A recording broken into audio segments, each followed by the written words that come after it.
ఎరుపులు కేకలు ఏంటి అనుకుంటున్నారా? ఆయన మా మాన్యువల్ సారు. తన క్లాస్ చెప్పకుండా టైం కిల్లింగ్ చేపిద్దామని మేమే పాట పాడి బలవంతం చేసాం.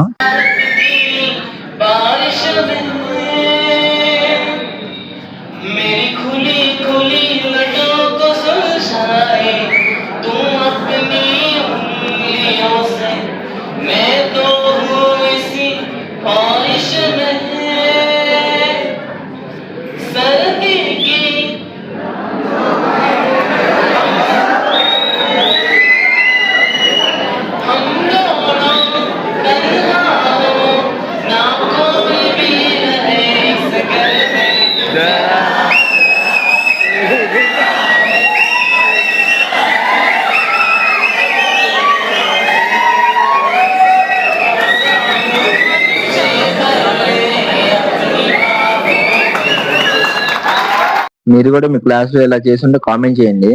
ఆయన క్లాస్ విన్నాక నాకైతే బాగా ఆకలేసింది. వచ్చేదాకా ఇక్కడ మోమోస్ కనబడితే తీసుకున్నాను.